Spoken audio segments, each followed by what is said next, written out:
તો આજે આપણે જોશું કે જે નાબાર્ડ તરફથી ERP પોર્ટલ બહાર પાડવામાં આવ્યું છે મંડળી માટે, તો એ મંડળી એનો આઈડી પાસવર્ડ લઈ કઈ રીતે લોગિન કરશે, કઈ સાઇટ ઉપર લોગિન કરશે, અંદર ક્યાં ક્યાં મોડ્યુલ્સ આવશે એનું ઓવરવ્યુ તમને આપીશ.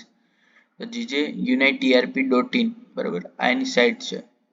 એ સાઇટ ઉપર જઈને જે આઈડી પાસવર્ડ આપેલા હશે મંડળીને, એની પેક્સના એની મંડળીના બરાબર, આઈડી પાસવર્ડ અહીંયા નાખવાના રહેશે, આઈડી અને પાસવર્ડ, અને જે દિવસનું ટ્રાન્ઝેક્શન કરવાનું થશે એ દિવસનું ટ્રાન્ઝેક્શન ડેટ અહીંયા નાખવાની થશે. જે દિવસે આપણે ટ્રાન્ઝેક્શન રેકોર્ડ કરવું હોય કે સપોઝ 5/4 નો ટ્રાન્ઝેક્શન રેકોર્ડ કરવો છે તો અહીંયા આપણે ડેટ નાખી દેવાની. અહીંયા જે કેપ્ચા હોય કેપ્ચા નાખી દેશું અને લોગિન કરી દેશું. આટલું કરીને આઈડી આપણું પેક્સનું લોગિન થઈ જશે. અહીંયા ઓકે કરી દેવાનું. પછી આટલા મોડ્યુલ્સ આવશે અંદર, જેમાં membership, loans, thrift deposit, saving deposit, term deposit, pigmy deposit, lockers, merchandise, warehousing, procurement, PDS, investment, borrowing, asset, FS, audit, governance, report builder, statistics, BDP, CSC, legacy document બરાબર. આટલા મોડ્યુલ્સ છે, 1 2 3.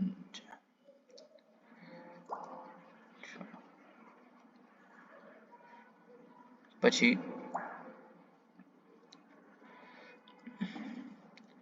હવે જ્યારે પણ કોઈ પેક્સમાં મેમ્બર રિલેટેડ ટ્રાન્ઝેક્શન હોય કે member આવે છે યા તો મેમ્બરનું ક્લોઝર થાય છે, એને ડિવિડન્ડ આપીએ છે કે શેર ડિપોઝિટ છે, શેર વિડ્રોલ કરે છે મેમ્બર, તો એ બધા ટ્રાન્ઝેક્શન મેમ્બરશિપ મોડ્યુલમાં થાય. એનો ઓવરવ્યુ આપી દઉં અંદરથી, જેમાં આપણે એનરોલ મેમ્બર, નવું મેમ્બર એનરોલ કરી શકીએ, એની અધર ડિટેલ્સ, આધાર કાર્ડ મતલબ કે પાન કાર્ડ, જે આઈડેન્ટિટી ડિટેલ્સ હોય એ, ફેમિલી ડિટેલ્સ, કેટલા મેમ્બર છે, કોણ કોણ છે, અસેટ ડિટેલ્સ કે કોઈ મિલકત હોય એની પાસે બરાબર, એ બધી ડિટેલ્સ નાખી શકીએ. રજિસ્ટર લેન્ડ, એની જે બી લેન્ડ ડિટેલ્સ હોય એ રજિસ્ટર લેન્ડમાં નાખી શકીએ. હવે જ્યારે શેર ડિપોઝિટ કરે ત્યારે શેર ડિપોઝિટ, જ્યારે શેર વિડ્રોલ કરે ત્યારે શેર વિડ્રોલ કરી શકીએ. પછી ડિવિડન્ડ, ડિવિડન્ડમાં calculate dividend, post dividend, transfer dividend 3 option આવે છે બરાબર. આ ગો લાઈવ પછી અનેબલ થશે, તમારે પેરેલલ મોડ ઉપર તમને શો નહીં કરે, યુ આર નોટ ઓથોરાઇઝ એ ટાઈપનો નોટિફિકેશન આવશે જ્યારે કરશો ત્યારે. પછી મેમ્બરશિપ ક્લોઝર, વ્યૂ મેમ્બરમાં તમને બધા મેમ્બર્સ રિફ્લેક્ટ કરશે. મેમ્બરશિપ ક્લોઝર, જ્યારે મેમ્બર ક્લોઝર થાય, મેમ્બરનું જાય મંડળીમાંથી, એની માટેનું છે મેમ્બરશિપ ક્લોઝર બરાબર. એ બી ગો લાઈવ પછી તમને વર્ક કરશે. અચ્છા, ડેશબોર્ડ ઉપર આવી જાય. પછી છે લોન્સ મોડ્યુલ. લોન્સ મોડ્યુલમાં જેવી મેમ્બર્સ રિલેટેડ ટ્રાન્ઝેક્શન હશે, મેમ્બર્સ અને પેક્સ વચ્ચેના ટ્રાન્ઝેક્શન, કે પેક્સે લોન આપી કે લોનનું કલેક્શન આવ્યું, વસૂલાત આવી બરાબર મેમ્બર પાસેથી, એ બધા ટ્રાન્ઝેક્શન અહીંયા થશે.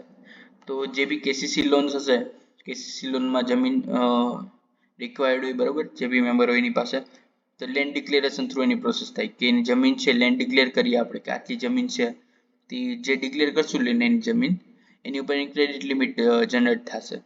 ક્રેડિટ લિમિટ જનરેટ થશે કે આટલી લોન એને મળી શકે છે. પછી રોયલ સેન્શનમાં એની જેટલી બી ક્રેડિટ લિમિટ જનરેટ થઈ છે, તો સપોઝ 1 લાખ થઈ છે, એમાંથી 90,000 પાસ કરવાની છે, તો એમાં 90,000 તમે મોડિફાઈ કરી શકો અને રોયલ સેન્શન કરી શકો બરાબર. આ રીતે કેસીસી લોન્સ માટેની પ્રોસેસ છે. પછી છે લોન એપ્લિકેશન. લોન એપ્લિકેશન, સેન્શન અધર, આ પ્રોસેસ છે એમટીએલટી કે અધર લોન્સ કે ક્રેડિટ લોન્સ જે હોય છે એની માટેની પ્રોસેસ છે, કે એની માટે તમારે પહેલા લોન એપ્લિકેશન કરવી પડશે. લોન એપ્લિકેશન કરીને સેન્શન અધર્સ, જેમ આમાં હતું રોયલ સેન્શનમાં, એ જ રીતે આમાં બી સેન્શન અધર્સ છે. એમાં પીરિયડ ઓફ ટાઈમ ને એવું બધું અને સ્કીમ સિલેક્ટ કરવાની રહેશે, એટલું સિલેક્ટ કરીને સેવ કરવાનું અમાઉન્ટ ને બધું અને સેન્શન કરવાનું. પછી સેન્શન કર્યા પછી બરાબર, પછી એનો લોન નંબર લોન ડિસ્બર્સમેન્ટ મોડ્યુલમાં દેખાડશે. લોન ડિસ્બર્સમેન્ટ મોડ્યુલમાં એને જેટલી બી લોન આપવાની થતી હોય, ટ્રાન્ઝેક્શન જે હોય એ ટ્રાન્ઝેક્શન લોન ડિસ્બર્સમેન્ટ મોડ્યુલમાં થશે. કે 90,000 લોન આપી મેમ્બરને, તે 90,000 આપણે મેમ્બરને સર્ચ કરીને એમાં એન્ટર કરશું. પછી છે ડિમાન્ડમાં શું હશે કે જે પણ ડેટ ઉપર એને ડિસ્બર્સમેન્ટ કર્યા છે જે બી મેમ્બરને, એ બધાની ડિમાન્ડ જનરેટ થઈ જશે અને આપણે ડ્યુ ડેટ ફાઇન્ડ આઉટ કરી શકશું અહીંયાથી કે ભાઈ આની ડ્યુ ડેટ ક્યારે આવે છે, કે કોઈ મેમ્બર લોન આપી છે એની ડ્યુ ડેટ શું છે, એની બધું બરાબર. એમાં 2 ઓપ્શન છે, ઇન્ડિવિજ્યુઅલ ડિમાન્ડ, ગ્રુપ ડિમાન્ડ. કોઈ એક પર્સનનું તમે જઈ શકો અને ગ્રુપ ડિમાન્ડ કરશો તો તમને એક સાથે બધા મેમ્બર્સનું શો કરશે. પછી છે લોન કલેક્શન. લોન કલેક્શનમાં તમારે જ્યારે પણ મેમ્બર વસૂલાત આવે મેમ્બરની એની માટેનો લોન કલેક્શન મોડ્યુલ છે.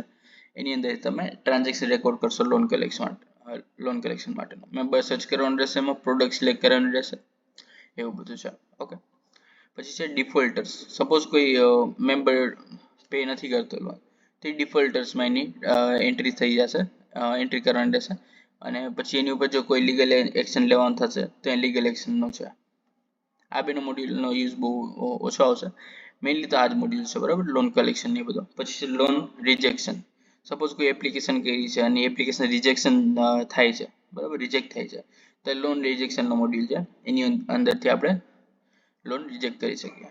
રીપેમેન્ટ ચાર્ટમાં જે બી ડિસ્બર્સમેન્ટ કર્યું છે એ બધા એનું રીપેમેન્ટ ચાર્ટ, કે સપોઝ એમટીએલટી લોન છે, કોઈ બીજી લોન છે, તો કેટલા હપ્તા છે કે કેટલું ઇન્ટરેસ્ટ લાગે છે એ રીપેમેન્ટ ચાર્ટમાં તમને જોવા મળી શકશે.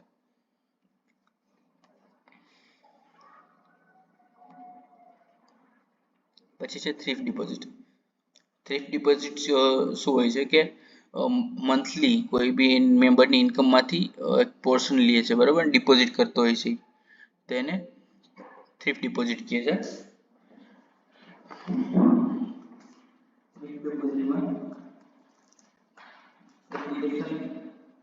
ડિપોઝિટ, થ્રિફ્ટ વિથડ્રોલ, ઇન્ટરેસ્ટ અને ક્લોઝર આવે, બરાબર. હવે કોઈ પણ મેમ્બર તમે એનરોલ કરશો તો એનું થ્રિફ્ટ ડિપોઝિટ અકાઉન્ટ તો ઓલરેડી બની જ જશે. બટ કોઈ એવો મેમ્બર હોય, બે ક્લાસના મેમ્બર હોય છે, બરાબર, કે એક હોય છે જે લેન્ડ ડિક્લેરેશન લોન્સ માટે સ્પેસિફિકલી આવે છે, પ્રોપર મેમ્બર હોય છે. અને બીજું શું હોય છે કે જસ્ટ બેન્કિંગ ફેસિલિટીઝ લેવા માટે આવે, કે ડિપોઝિટ કરવા માટે, કે એ ટાઈપની ફેસિલિટીઝ જે હોય અકાઉન્ટ માટે આવતો હોય છે. તો એનું અકાઉન્ટ ના બનેલું હોય તો એનો આપણે એપ્લિકેશન થ્રુ આપણે બનાવી શકીએ. બાકી જે બી મેમ્બર આપણે એનરોલ કરશું એનો ઓટોમેટિક થ્રિફ્ટ ડિપોઝિટમાં અકાઉન્ટ તો બની જ જશે. એટલે આપણે એને થ્રિફ્ટ ડિપોઝિટ અને થ્રિફ્ટ ડિપોઝિટમાં ડાયરેક્ટ શો કરશે. પછી બેલેન્સ હશે તો થ્રિફ્ટ વિથડ્રોલ આપણે એનું કરી શકશું. અને જે બી ઇન્ટરેસ્ટ હશે એ ઇન્ટરેસ્ટમાં સેમ જેમ ડિવિડન્ડમાં હતું કેલ્ક્યુલેટ ઇન્ટરેસ્ટ કરશું એટલે બધા મેમ્બરનો ઇન્ટરેસ્ટ કેલ્ક્યુલેટ કરી લેશે. પછી એમાં જે બી મોડિફિકેશન કરવાના હશે આપણે મોડિફાઈ કરી શકશું ત્યાંથી અમાઉન્ટને, કે સપોઝ થોડું ઘણું ઉપર નીચે અમાઉન્ટ આવતી હોય તે આપણે આપણી રીતે મોડિફાઈ કરી શકીએ. પછી બધું મોડિફાઈ થઈ જાય પછી પોસ્ટ ઇન્ટરેસ્ટ કરી દેવાનું, એટલે બધા એમાં એક સાથે પોસ્ટ થઈ જશે ઇન્ટરેસ્ટ. આ પ્રોસેસ છે.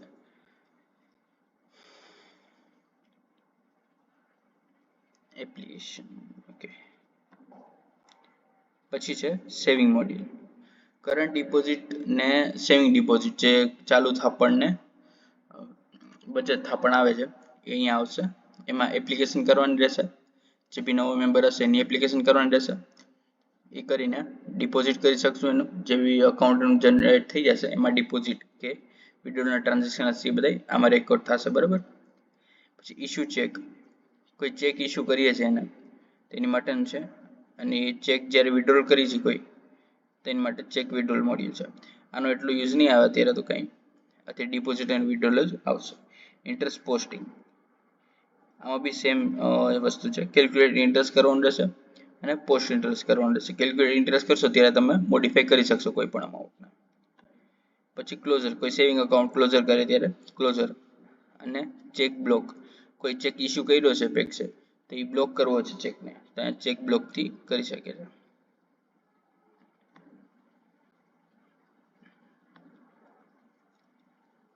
પછી છે ટર્મ ડિપોઝિટ. જેમ પેક્સ ઇન્વેસ્ટમેન્ટ કરતું હોય છે બીજી બેંક્સમાં કે ડીસીસીબીમાં કે એ જ રીતે મેમ્બર્સ ઇન્વેસ્ટમેન્ટ કરતું હોય છે પેક્સમાં, તો એના રિલેટેડ ટ્રાન્ઝેક્શન છે. તો કોઈ એફડી કરે છે મેમ્બર તેની એપ્લિકેશન કરવાની રહેશે. પહેલા એપ્લિકેશન કર્યા પછી ટ્રાન્ઝેક્શનમાં એનું ટ્રાન્ઝેક્શન થશે કે એપ્લિકેશન કરી છે એને તો એને પેમેન્ટ ક્યાં થ્રુ કરી. સપોઝ બેંક થ્રુ કરી છે તો ટ્રાન્સફર વાઉચર પર સિલેક્ટ કરીને ટ્રાન્સફર એન્ટ્રી કરશું એની, કે સામાન્ય અકાઉન્ટ કરંટ અકાઉન્ટમાં ઇમ્પેક્ટ કરી રીતે, બરાબર. ઇન્સ્ટોલમેન્ટ્સમાં જો કરે છે પે તો એ રીતે, બરાબર. અહીંયા એપ્લિકેશન કરતા ટાઈમે જ આપણે એ બધું સિલેક્ટ કરવાનું રહેશે. પછી છે ઇન્ટરેસ્ટ પેમેન્ટ. ઇન્ટરેસ્ટ પેમેન્ટ જ્યારે પણ આપણે મેમ્બરને ઇન્ટરેસ્ટ પે કરશું ત્યારે ઇન્ટરેસ્ટ પેમેન્ટમાં કરવાની રહેશે એની એન્ટ્રી. પછી છે ટર્મ ફોરક્લોઝર અને ટર્મ ક્લોઝર અને રિન્યુઅલ. ટર્મ ફોરક્લોઝર જ્યારે મેચ્યોરિટી પહેલા કોઈ મેમ્બર એની એફડી ક્લોઝ કરવા માંગતો હોય ત્યારે આપણે ટર્મ ફોરક્લોઝરમાં કરશું. જે મેચ્યોરિટી પછી જો એને ક્લોઝ કરી હશે એફડી તો ટર્મ ક્લોઝરમાં કરશું. અને મેચ્યોર થઈ ગયું હશે એફડી તો ટર્મ ક્લોઝરમાં જ શો કરશે, ટર્મ ફોરક્લોઝરમાં શો નહીં કરે. સેમ એઝ જ્યારે મેચ્યોર નહીં થઈ હોય ત્યારે ટર્મ ફોરક્લોઝરમાં શો કરશે, ટર્મ ક્લોઝરમાં શો નહીં કરે.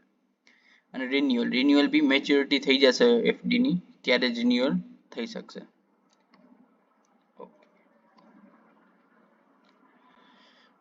પછી છે પિગમી ડિપોઝિટ.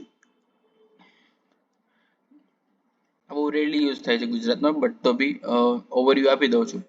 જ્યારે પણ પેક્સ કેપ્ચર એજન્ટ કરે છે કે કોઈ એજન્ટ છે એને અપોઇન્ટ કરે છે કે અમાઉન્ટ જે પોર્શન મેમ્બર્સ પાસેથી લેવાનો હોય છે એની માટે, તો કેપ્ચર એજન્ટમાં આપણે એને એજન્ટને કેપ્ચર કરવાનું રહેશે કે એડમિશન નંબર એનો હશે એ સિલેક્ટ કરશું અને એઝ અ એજન્ટ આપણે એને અપોઇન્ટ કરશું, એનું અકાઉન્ટ ઓપન કરશું.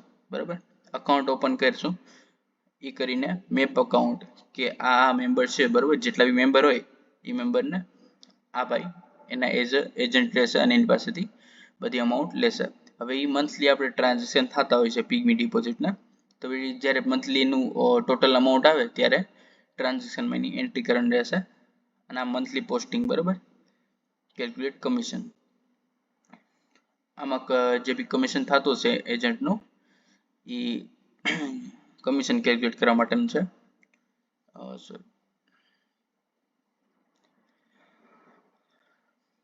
અને મંથલી પોસ્ટિંગ જે બી ઇન્ટરેસ્ટ એન્ટ્રી થશે એનું મંથલી પોસ્ટિંગ કરવા માટેનું છે. અને ક્લોઝર ડિટેલ્સ કે કોઈ ડિપોઝિટ કરવાનું બંધ કરે છે મેમ્બર પિગમી ડિપોઝિટ, તો એનું ફોરક્લોઝર અને ક્લોઝર અહીંયા કરી શકશું.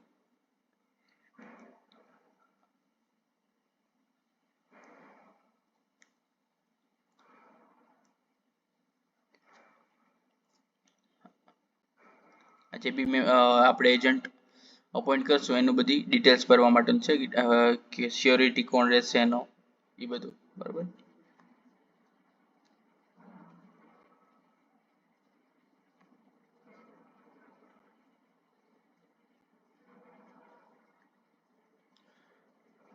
પછી છે લોકર્સ. લોકર્સની ફેસિલિટી પણ બહુ રેરલી જે યુઝ થાય છે, તો બી એકવાર બતાવી દઉં છું. Available details, application details. જો કોઈ લોકર્સ ઓલરેડી હશે તો અહીંયા અવેલેબલ ડિટેલ્સમાં બતાવશે. બાકી એપ્લિકેશન ડિટેલ્સમાં તમારે એની એપ્લિકેશન કરવાની રહેશે જે બી મેમ્બર લોકરની ફેસિલિટી જોતી હોય. બરાબર, રેન્ટ કલેક્શન, એનું જે બી રેન્ટ થશે એ રેન્ટ કલેક્ટ કરશું આપણે, એની માટેની એન્ટ્રી રેન્ટ કલેક્શનની અંદર કરશું.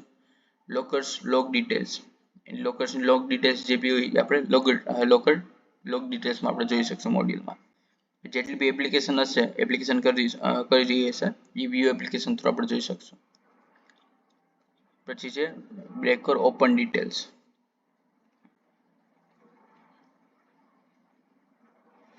કે લોકર જે છે એને તોડવું છે, ખોલવું છે, બરાબર, એની માટે જે બી ચાર્જીસ છે એની એન્ટ્રી અહીંયા થશે.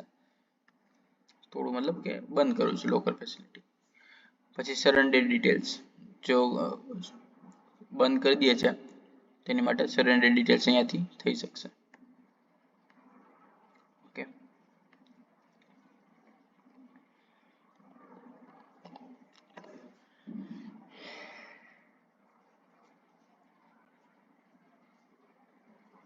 પછી છે મર્ચેન્ડાઇઝ. મર્ચેન્ડાઇઝમાં જ્યારે પણ ખાતરનું વેચાણની એન્ટ્રી હશે એ બધી મર્ચેન્ડાઇઝમાં થશે.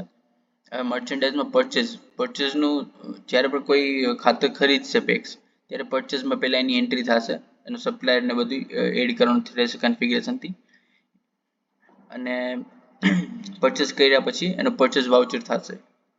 બરાબર, હવે ઘણી વખત એવું બનતું હોય છે કે બિલ આવી જાય છે પેલા, સોરી, સ્ટોક આવી જાય છે પેલા અને બિલ થોડા ટાઈમ પછી આવે છે. તો જ્યારે બિલ આવે છે ત્યારે ટ્રાન્ઝેક્શન રેકોર્ડ કરે છે, બટ સ્ટોક આવી ગયો છે ઓલરેડી, તો સ્ટોકમાંથી વેચાણ તો સ્ટાર્ટ થઈ જ જાય છે. તો એવા કેસમાં શું કરવાનું રહે કે જ્યારે સ્ટોક આવી જાય છે ત્યારે એની પરચેઝ એન્ટ્રી કરી નાખવાની રહેશે. પછી જ્યારે એકચ્યુઅલમાં બિલ આવે ત્યારે એનો પરચેસ વાઉચર કરશું આપણે. એટલે સ્ટોક આપણે પરચેસ કરશું એટલે સ્ટોક એડ થઈ જશે અને પરચેસ વાઉચર જ્યારે કરશું ત્યારે એનો ટ્રાન્ઝેક્શન રેકોર્ડ થઈ જશે. જેમ રોજમેન્ટમાં જે દિવસે શો કરશે એ જ દિવસે આપણે પરચેસ વાઉચર કરવાનું રહેશે એટલે એ દિવસમાં રિફ્લેક્ટ કરશે એનું ટ્રાન્ઝેક્શન. હવે કોઈ પરચેસ કર્યું છે અને રિટર્ન કરવું છે તો અહીંયા પરચેસ રિટર્નની અંદર કરશું. પછી સ્ટોક ટ્રાન્સફર છે. સ્ટોક ટ્રાન્સફર એક સપોઝ બે ગોડાઉન છે કોઈ પેક્સ પાસે તો એક ગોડાઉનમાંથી બીજા ગોડાઉનમાં જાય છે તો સ્ટોક ટ્રાન્સફર કરવાનું થશે. એમાં આઉટવર્ડ અને ઇનવર્ડ બે ઓપ્શન છે કેમ કે એક ગોડાઉનમાં આવતું હોય એક ગોડાઉનમાં જતું હોય. તો પહેલા તો આપણે ઓફકોર્સ પહેલા તો જાશે ગોડાઉનમાંથી એટલે આઉટવર્ડની એન્ટ્રી કરશું પહેલા જે ગોડાઉનમાં જતું હોય, પછી ઇનવર્ડની એન્ટ્રી કરશું કે જે ગોડાઉનમાં આવે છે. બરાબર. પછી છે સેલ્સ. જે બી ખાતરનું વેચાણ કરશું એ સેલ્સમાં કરવાનું રહેશે. સેલ્સમાં કરીને સેલ વાઉચરમાં એને કન્ફર્મ કરવાનું રહેશે, સિલેક્ટ કરીને સેવ કરવાનું. બરાબર. પછી છે સેલ રિટર્ન. સપોઝ કોઈ સેલ કર્યું છે રિટર્ન આવ્યું છે તો એની સેલ રિટર્નમાં ટ્રાન્ઝેક્શન આપણે રેકોર્ડ કરશું એનું. પછી છે ઇમ્પેરમેન્ટ. કોઈ સ્ટોક છે બગડી ગયો છે કાંઈ વેલ્યુ આવે એમ નથી, ત્યાં તો કોઈ વેલ્યુ આવે એમ છે તો એ ઇમ્પેરમેન્ટ્સમાં થઈ જશે એનું એન્ટ્રી. બરાબર. પછી છે વેરહાઉસિંગ અને પ્રોક્યુરમેન્ટ પીડીએસ. એનો એટલો યુઝ નથી આવતો. વેરહાઉસિંગ કોઈ વેરહાઉસ છે યુઝ માટે, બરાબર, વેરહાઉસ આપે છે એની માટે વેરહાઉસિંગ છે. પ્રોક્યુરમેન્ટ છે. પીડીએસ છે. પીડીએસમાં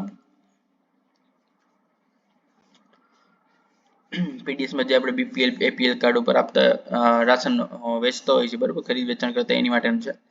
હવે ડીડી તો એટલો યુઝ નથી આવતો બટ તો બી સપોઝ કોઈ ડીડી ઉપર સેલ પરચેસ કરતું હોય છે તો અહીં ડીડી એનું એડ કરી શકીએ.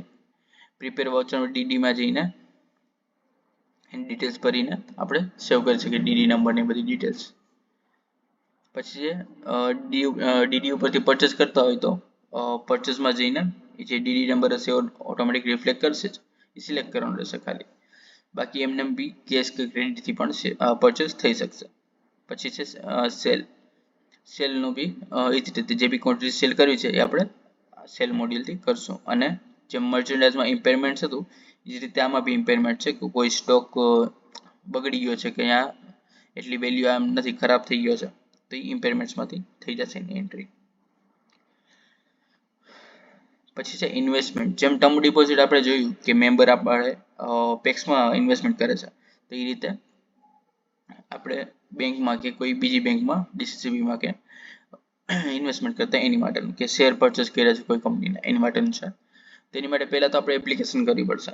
હવે એ ડિપેન્ડ કરે, બે વે છે કે આપણે શેર ઇન્વેસ્ટમેન્ટ કરતા હોઈ શકીએ અને એફડીપી કરતા હોઈ શકીએ. તો આમાં ઓપ્શન હશે કે શેર પરચેસ કરો તો શેર સિલેક્ટ કરવાનું રહેશે અને એફડી હશે તો એની માટેના અલગ અલગ બાયફર્કેશન ટાઈપ્સ આપ્યા છે તો એ રીતે સિલેક્ટ કરવાનું. સિલેક્ટ કરીને એપ્લિકેશન કરશું.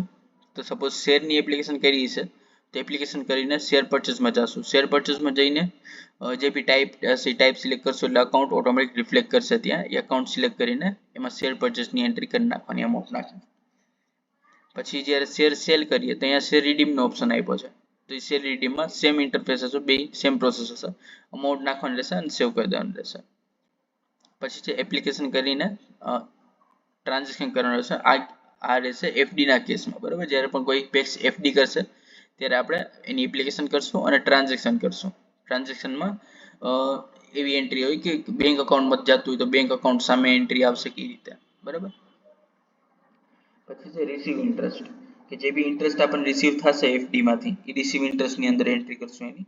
અને જેમ ક્લોઝર રિન્યુઅલ જે ટર્મ ડિપોઝિટમાં હતું એ જ રીતે છે કે મેચ્યોરિટી પહેલા આપણે જો ક્લોઝ કરવી હશે તો ફોરક્લોઝરમાં કરશું અને મેચ્યોરિટી પછી કરવી હશે તો ક્લોઝરમાં કરશું અને રિન્યુઅલ બી મેચ્યોરિટી પછી જ થશે, બરાબર. પછી છે બોરોઈંગ. બોરોઈંગ મોડ્યુલમાં અકાઉન્ટ ક્રિએશન છે, રોલ છે, રીપેમેન્ટ છે. આપણે પહેલા તો જૂના અકાઉન્ટ્સ જે હશે એ ડેટા ઓલરેડી એડ કરેલો હશે પ્રીવિયસ યરનો તો એના જે અકાઉન્ટ હશે એ હશે જ ઓલરેડી તો એની કલેક્શન એન્ટ્રી જે આપણે મોસ્ટલી આવતી હોય છે તો એમાં તો ડાયરેક્ટ અકાઉન્ટ સિલેક્ટ કરીને કલેક્શન કરશું. એટલે કલેક્શન માટે રીપેમેન્ટ, બરાબર. રીપેમેન્ટ એટલે કે રીપેમેન્ટ આપણે બેંકને જે કરશું એ બધી એન્ટ્રી આમાં આવશે. અને પછી છે રોલ. રોલમાં શું છે કે જ્યારે બી આપણે બેંક પાસે પૈસા લેશું એ બધી રોલ્સમાં આવશે.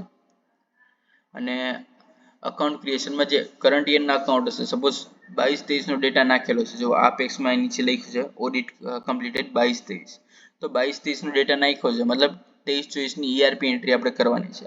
તો 23-24 માં કેવી ERP એન્ટ્રી આવતી હોય કે 22-23 ને જે ડિસ્બર્સમેન્ટ કરેલા હોય બોરિંગના એ બધા રીપેમેન્ટ્સ એના અત્યારે આવતા હોય 23-24 ના યરમાં, બરાબર.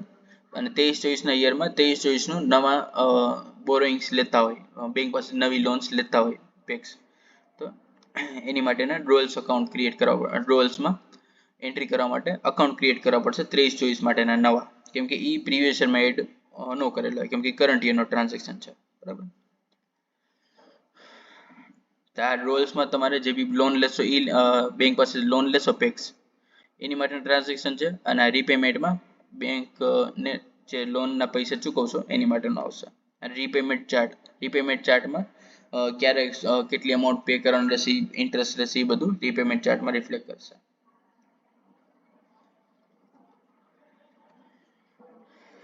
એના પછી છે અસેટ મોડ્યુલ. અસેટ મોડ્યુલમાં કોઈ પણ અસેટ પરચેસ કરે છે, ફર્નિચર, ફિક્સર છે, કમ્પ્યુટર છે, યા તો કોઈ બીજી વસ્તુ છે, લેન્ડ બિલ્ડિંગ, બરાબર, એ બધું પરચેસ અસેટ્સમાં એન્ટ્રી કરશો.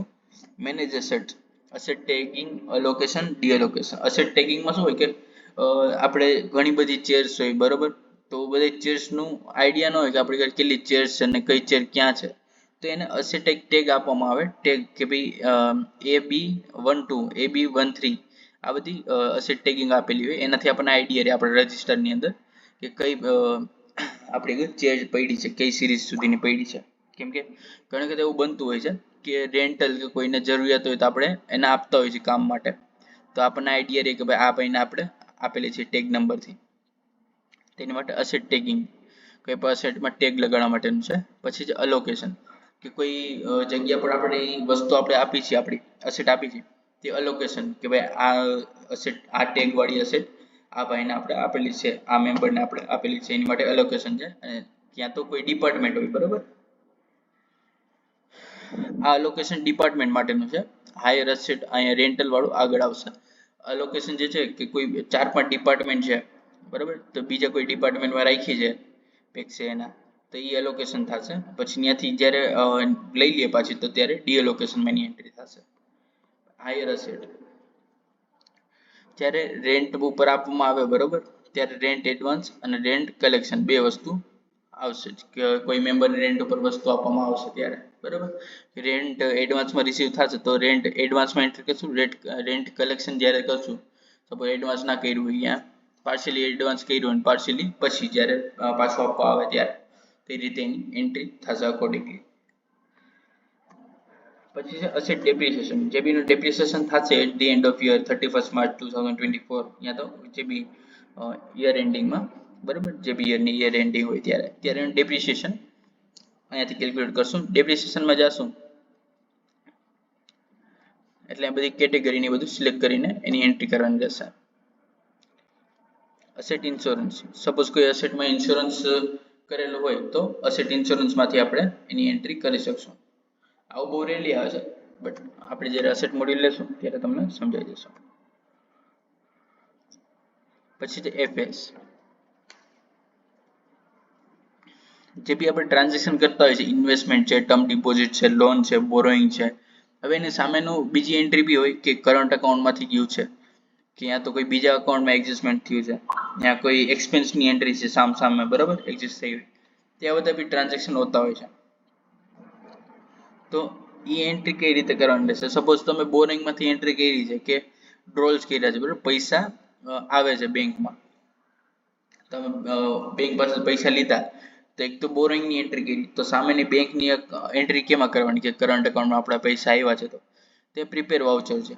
પ્રીપેર વાઉચરમાં અધર ટ્રાન્સફર, કેમ કે ટ્રાન્સફર એન્ટ્રી જે બી હશે એ બધી અધર ટ્રાન્સફરમાં આવશે, બધા ટ્રાન્સફર વાઉચર અધર ટ્રાન્સફરમાં આવશે, અને જે સાઈડ ઇમ્પેક્ટ કરતું હશે એ અહીંયા સિલેક્ટ કરવાનું રહેશે અને એની એન્ટ્રી કરવાની રહેશે.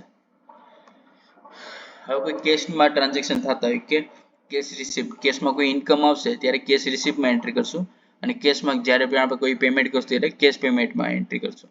મોડ્યુલ પેમેન્ટ અને મોડ્યુલ રિસિપ્ટની અત્યારે રિક્વાયરમેન્ટ નથી, વર્ક નહીં કરે, બરાબર. પછી પાસ વાઉચર, પાસ વાઉચરમાં તમે બધા વાઉચર્સનું ડિટેલ્સ જોઈ શકશો, ડિલીટ કરી શકશો. એની માટેનું પાસ વાઉચર સ્ક્રીન છે, બરાબર. પછી scroll day book. Day book ની અંદર બે ટાઈપની ડે બુક છે, સ્ક્રોલ બુક અને ડે બુક. જ્યારે પણ તમારે રોજમેર એટલે કે ડે બુક જોવી હોય ત્યારે ડે બુક સિલેક્ટ કરવાની અને એની ડેટ આવશે, એ ડેટમાં રિફ્લેક્ટ કરવાનું.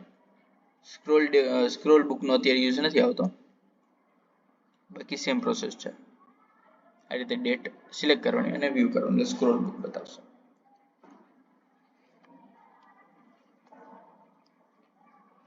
પછી જ્યારે તમારા ટ્રાન્ઝેક્શન કમ્પ્લીટ થઈ જશે કોઈ પણ દિવસના, બરાબર, day to day transaction record કરો છો અને તમારા ટ્રાન્ઝેક્શન કમ્પ્લીટ થઈ ગયા, બરાબર, અને પોસ્ટ કરી દીધા, પછી ડે એન્ડ છે, તો એ દિવસનું ડે એન્ડ કરવા માટે આ ડે એન્ડનો મોડ્યુલનો યુઝ થશે. ડે એન્ડ મોડ્યુલનો યુઝ થશે. પછી છે પ્રિન્ટ વાઉચર. કોઈ વાઉચર પ્રિન્ટ કરવું છે, બરાબર, પોસ્ટ કરી દીધું છે, હવે એને પ્રિન્ટ કરવાનું છે, ત્યાં પ્રિન્ટ વાઉચરમાં તમે વાઉચર પ્રિન્ટ કરી શકો છો. પ્રિન્ટ વાઉચરમાં પોસ્ટેડ વાઉચર પ્રિન્ટ થશે. પછી છે ઓડિટ. 31 માર્ચના જે પ્રોવિઝન એન્ટ્રી થતી હોય છે કન્સોલિડેટેડ ઇન્ટરેસ્ટની, કે સભ્ય આવવા બાકી ને એ બધી એન્ટ્રીઝ, તો એ બધી એન્ટ્રીઝ પ્રોવિઝનમાંથી થશે. તો પ્રોવિઝન છે, જે બી એન્ટ્રી હશે એના રિગાર્ડિંગ રિપોર્ટ જનરેટ કરવાનું રહેશે. પેરામીટર ઓન કરીને રિપોર્ટ જનરેટ કરશો આપણે, એટલે બધી ઓટોમેટિક ઇમ્પેક્ટ કરશે એની એન્ટ્રીઝ.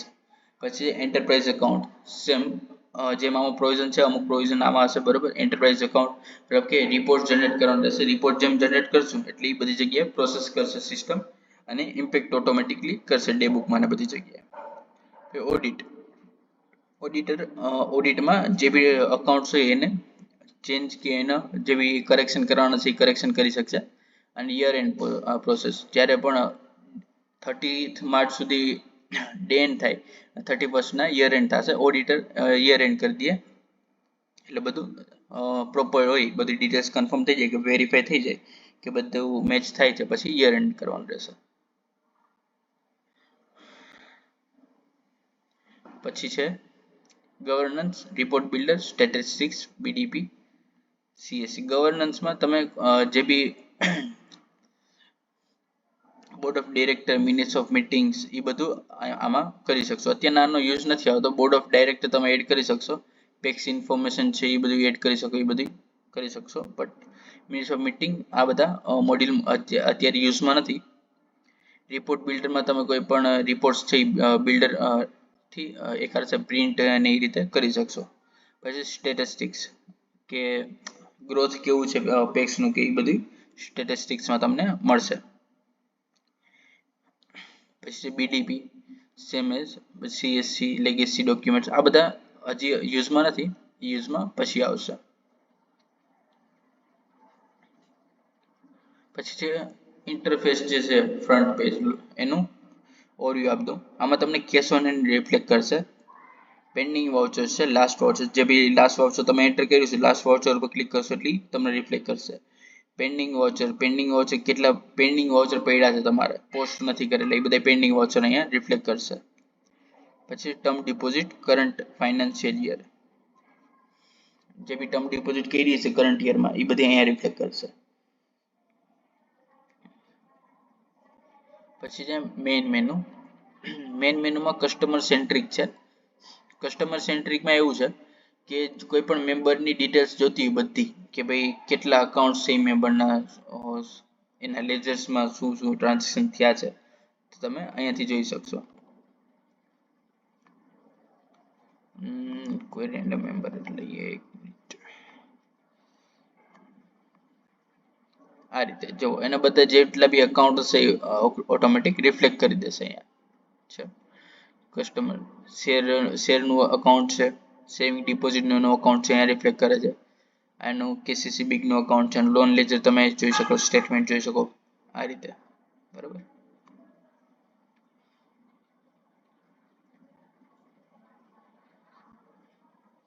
મારી સ્ક્રીન રેકોર્ડેડ થોડું નડે છે, બાકી અહીંયાથી તમે જોઈ શકો રાઈટ સાઈડ તમને કોર્નર ઉપર સેટિંગ્સ જેવું નિશાન દેખાડશે, એ કન્ફિગરેશન છે. આમાં જે સ્કેલ ઓફ ફાઇનાન્સ છે, સપોઝ એક્ઝામ્પલ માટે આપું તો લોન્સના સ્કેલ ઓફ ફાઇનાન્સ ડિફાઇન કરવામાં આવે છે, ઇન્ટરેસ્ટ પોલિસીઝ હોય છે અલગ અલગ, બરાબર, મેમ્બરની એમટીએલટીની અલગ અલગ, તે બધી ડિટેલ્સ બધી ત્યાંથી સેટ થશે. એની માટે અલગથી તમને વિડીયો ઓવરવ્યૂ બતાવી દઈશ. Thank you.